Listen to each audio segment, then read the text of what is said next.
ग्रहण भूगोल की एक ऐसी महत्वपूर्ण घटना जिसका सभी पर असर होता है, चाहे वो लिविंग नॉन लिविंग मनुष्य है, जीव जंतु है, प्रकृति के जितने भी सदस्य हैं जिनको भगवान ने बनाया है उन सब पर ग्रहण का असर होता है।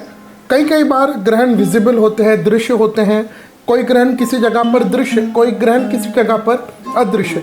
लेकिन चाहे वो दिखे न दिखे, हम मनुष्यों की 12 राशि पर उनका असर होता है, प्रकृति पर भी उसका असर होता ही है। लेकिन आज मैं जिस ग्रहण की बात कर रहा हूँ वो संवत 2080 का सबसे अंतिम ग्रहण रहेगा और साल 2024 का दूसरा ग्रहण रहेगा।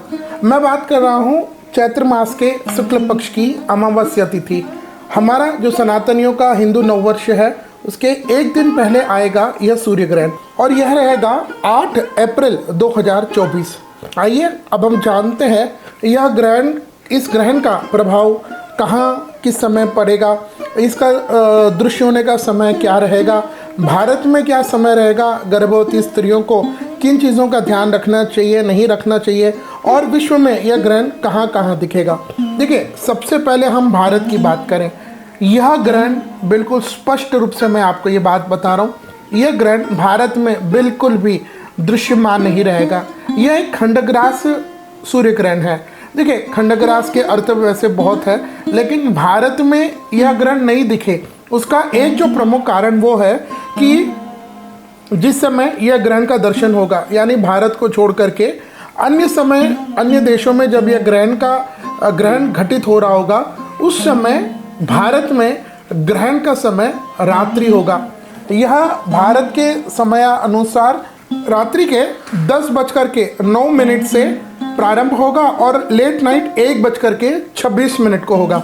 अब देखिए लॉजिक, आप यहाँ यह समझिए, सूर्य ग्रहण नाम ही सूर्य है तो यह अमावस्या को आएगा और जब नाम ही सूर्य ग्रहण है तो सूर्य के साक्षी में दिखना चाहिए ना, सूर्य के साक्षी में घटित होना चाहिए। लेकिन यह ग्रहण भारत में जब घटित हो रहा होगा उस समय भारत में रात्रि रहेगी, इसलिए इस ग्रहण का धार्मिक रूप से भारत में कोई भी प्रभाव नहीं रहेगा, कोई भी मान्यता नहीं रहेगी। और जब यह ग्रहण भारत में धार्मिक मान्यताओं के अनुसार, और अगर यह ग्रहण जब भारत में नहीं दिख रहा है तो इससे संबंधित जितने भी दान पुण्य है, आपकी पूजा पाठ है, अनुष्ठान है, ग्रहण से संबंधित, वो सभी का फल तो फिर मिलेगा ही नहीं, क्योंकि धार्मिक मान्यता इस ग्रहण की नहीं है, क्योंकि खंडग्रास है। इसलिए भारत में यह ग्रहण नहीं दिखेगा तो ऑब्वियस है, जब नहीं दिखेगा तो सूतक आदि भी नहीं लगेगा।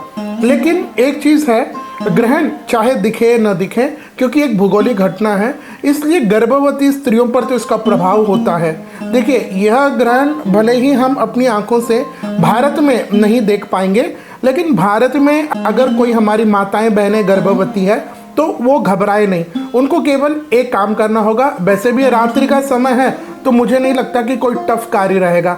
तो जब यह ग्रहण रात में भारतीय समय अनुसार घटित होगा 10:09 से 1:26, इस समयावधि में आपको क्या करना है, आपको केवल अपने कमरे में रहना है।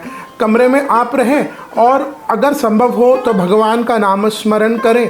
देखिए, केवल यह एक इसकी किरणें होती है, रात्रि में है, भारत में तो वैसे इसका कोई असर नहीं होगा, लेकिन क्योंकि एक भौगोलिक घटना है तो थोड़ी सी सावधानी हम रखें। इसलिए इसके अलावा, केवल कमरे में रहने के अलावा, आपको ग्रहण से संबंधित गर्भवती स्त्रियों को और कुछ भी कानून नियम पालन करने की आवश्यकता बिल्कुल भी नहीं है। सबसे बड़ी बात जो है वो घबराने की आवश्यकता नहीं है, और जैसे लोग आपको कह देंगे कि ये करो वो करो, कुछ भी आवश्यकता नहीं है। तो यह था साल 2024 का दूसरा ग्रहण, सूर्य ग्रहण, खग्रास सूर्य ग्रहण 8 अप्रैल 2024 को होगा। और अंत में फिर मैं इस बात को हाईलाइट कर दूं कि यह ग्रहण भारत में नहीं दिखेगा, इसलिए इससे संबंधित किसी भी प्रकार का दान पुण्य सूतक वेद नहीं लगेगा। गर्भवती स्त्रियों को मात्र इतना करना है कि उनको केवल अपने कमरे में रहना है, अन्य नियमों का पालन करने की बिल्कुल भी ग्रहण से संबंधित आवश्यकता नहीं है।